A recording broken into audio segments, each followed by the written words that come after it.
번째 주제로 가도록 하겠습니다. 추미애가 검사장 회의를 연기했습니다. 자, 추미애 마음속으로 우한폐렴 땡큐 이럴 겁니다. 자, 작심 발언이 무서웠기 때문일 겁니다. 제 추미애가요, 지금 이제 여러 가지 사고를 치고 있죠. 그리고 우리가 이 문재인 정부에서 이렇게 보면은요, 이 장관이라는 사람들이 제가 보기에는 추미애밖에 없어요. 추미애 한 명밖에 보이질 않습니다. 이 장관이. 그러니까, 정말 이 정부에서 추미애가 사고를 치게 되면은 아주 이번 총선에 굉장히 도움이 되겠죠. 추미애가 계속해서 사고를 치고 있습니다.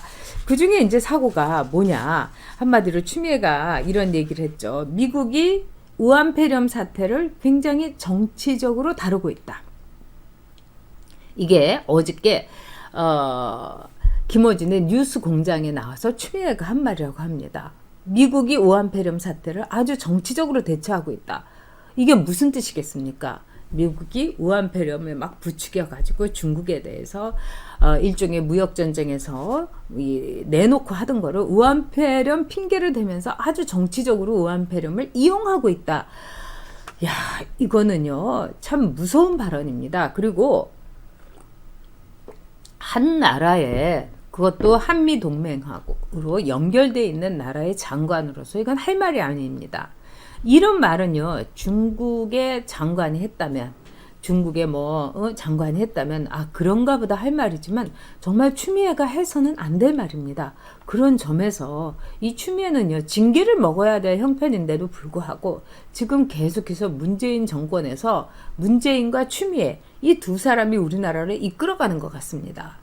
지금 이제 S&P에서는요, 그러니까 올해의 한국의 경제 성장률을 처음에 1%로 얘기를 했는데 1.6%로 내렸습니다. 여러분 1.6%라면요 사실은 무시무시한 겁니다. 미국이 지금 3%, 3.5% 이렇게 되고 있지 않습니까? 근데 이 조그만 나라에서 1.6%, 이거는 거의 망했다, 폭망했다, 올해 경기는 끝났다, 이렇게 보고 있는 겁니다. 이 S&P의 이 1.6이라는 숫자는 아마 우한폐렴의 이 팬데믹 마구마구 이렇게 확진돼 갖고 오늘만 해도 대구에서 31명, 종로에서 1명, 이거보다도 더 무서운 숫자입니다. 근데 홍남기는 어디 갔습니까? 뭐 열심히 하겠다 뭐 이러고, 문재인은 계속 우한폐렴 추경, 돈 더 끌어서 쓰겠다. 2년 반 동안 100조를 나라빚을 이렇게 불려놓고서는 무슨 할 말이 있다고 이러는지 모르겠습니다. 그래도 계속 이제 중국 눈치만 보고 있는데, 이 가운데서 문재인과 추미애밖에 보이지 않는다는 거, 이 나라에 저는 정말 불행이라고 생각합니다. 근데 문재인과 추미애가 둘이서 이렇게 표를 깎아먹고 정말 우리 국민들에게 쟤네들 다시는 보고 싶지 않다, 다시는 내 앞에서 얼쩡거리게 좌파들은 하지 않겠다, 이런 이 다짐을 하게 하는 거, 이거는 상당히 이제 땡큐 할 일인데, 추미애가요 그동안의 검사장 회의를 소집하겠다, 그런데 윤석열은 안 가겠다, 이래서 지검장, 그 다음에 고검장들, 그래서 모두 여러분 24명입니다. 24명을 불러다 놓고 얘기를 하겠다. 일선의 검사들이 어떻게 생각을 하고 있는지, 공수처라든가 또는 기소와 수사권의 분리라든가 이런 점에 대해서 어떻게 생각하고 있는지 들어보겠다, 이렇게 얘기했는데 부글부글 끓고 있었죠.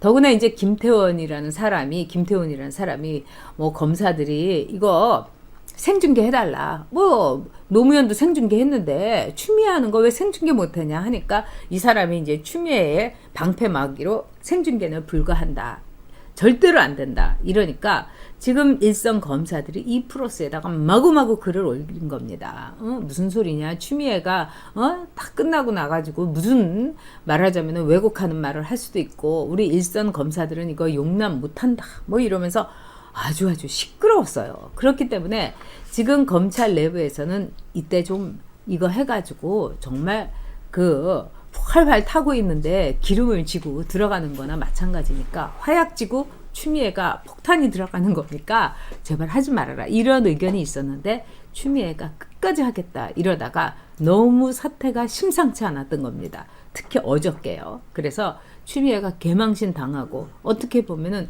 추미애 자체가 사실은 우리가 보기엔 폭탄 아닙니까?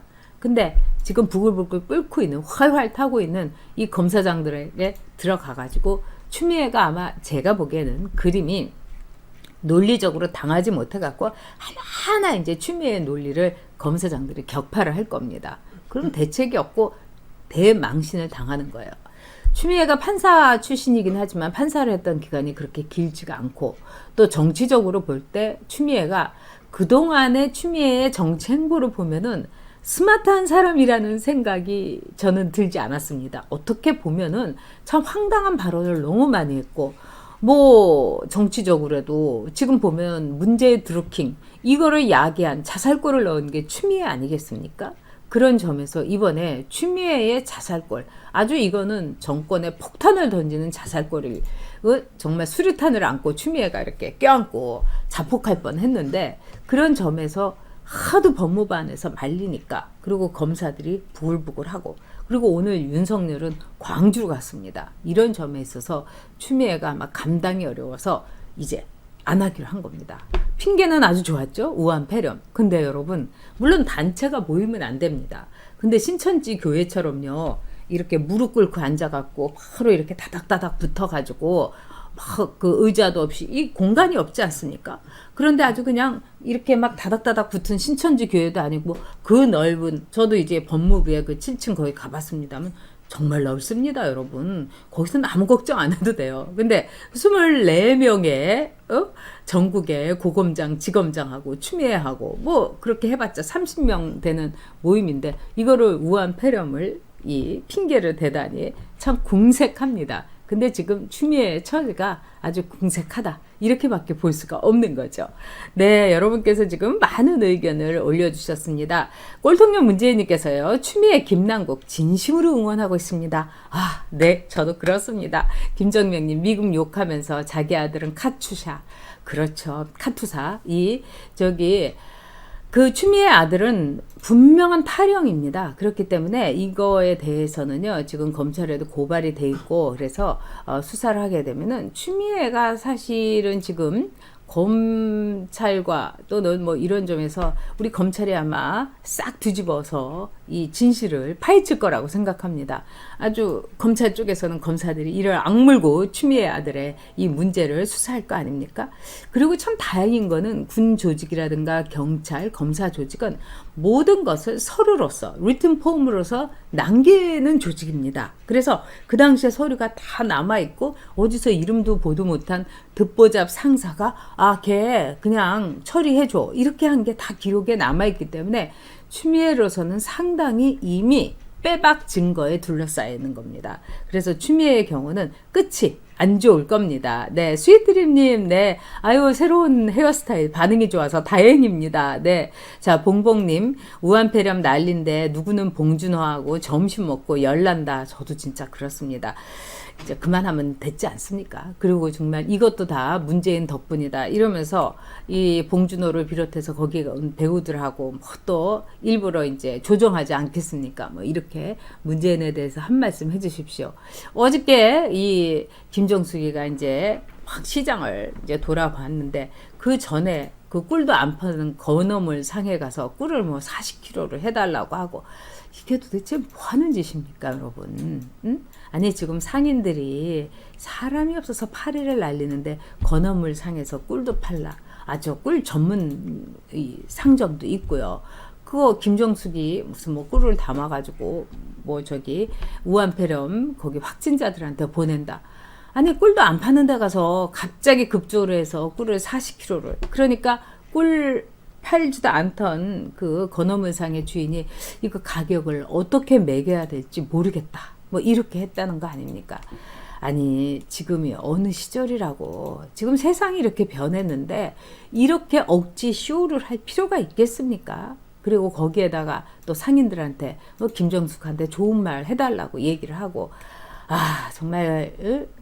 자, 여기서 이 셀라비님께서 그 돈 지 돈으로 샀을까요? 그렇지 않을 겁니다, 여러분.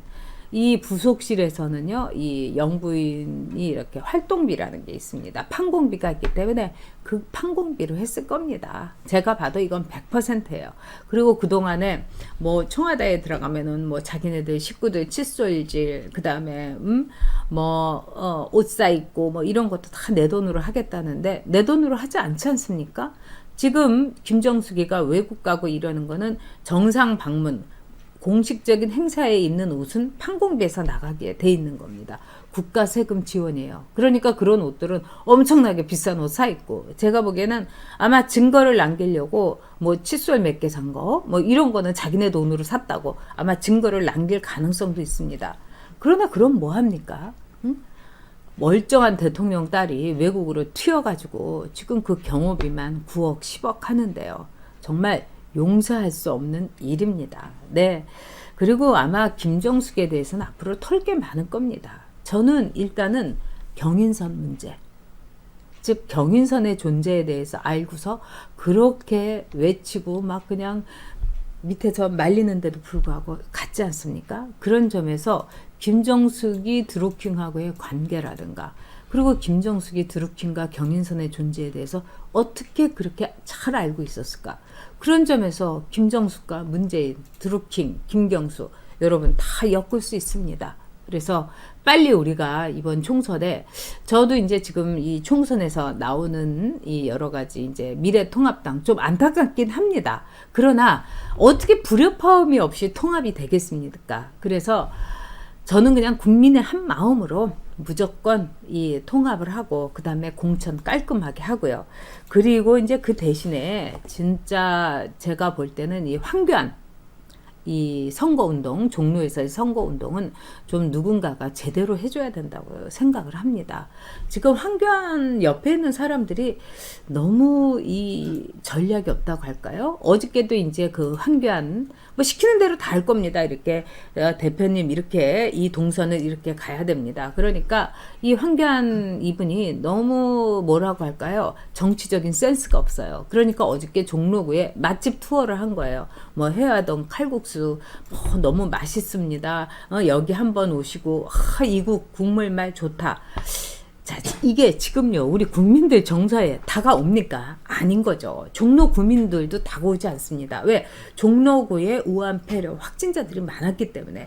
예를 들면은 종로구에 있는 뭐 내과 같은 데를 저 같으면은 가라고 하겠습니다. 그래서 의사 선생님하고 같이 얘기하면서 지금 환자들이 뭐 폐렴이라든가 독감 환자가 오면은 의사 선생님들은 어떻게 하고 계시겠습니까? 이러면서 얘기도 듣고, 아 손은 이렇게 씻는 게 좋습니까? 이러면은 저기 뭐 카메라들 있는 데서 손 씻는 것도 이렇게 좀 하고. 근데 지금 맛집 투어를 한다는 게 너무 아니잖아요. 응? 그러면 이럴 때는 어떤 게 있느냐? 물론 이제 거기에 이 당뇨라든가 또는 수행비서라든가 뭐 이런 사람들이 구태연하게 이렇게 해서 나는 따라갔을 뿐이다, 이렇게 얘기할 수 있습니다. 그런데 지도자는 그렇게 하면 안 됩니다, 여러분. 그리고 자기가 따라갔을 뿐이다, 이렇게 하면서 책임을 전가하면 안 됩니다.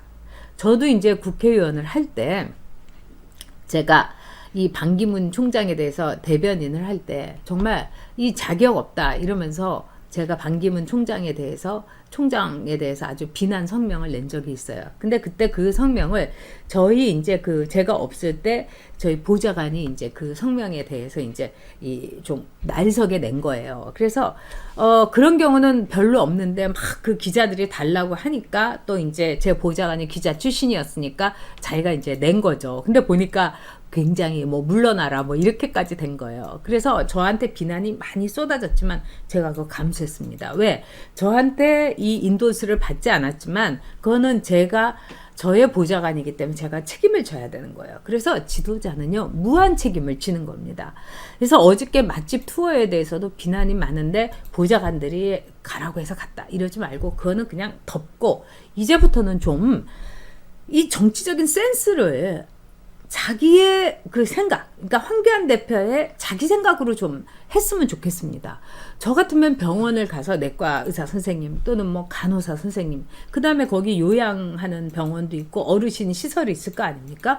그런데 가서 경로당 같은 데서 어르신들하고 얘기하면서 지금 면역력이 굉장히 떨어진 어르신들에게 확진자가 많이 나오겠다, 이런 것도 얘기를 한다든지, 아니면 지금 뭐 유아원이라든가 이런 걸 폐쇄하면은 그런 질병관리본부를 그 일을 하는 분들을 격려를 하면서 그분하고 같이 점심을 먹든지 뭐 이렇게 가야 되는 거예요. 근데 제가 좀 황당한 게 이런 시국에 맛집 투어?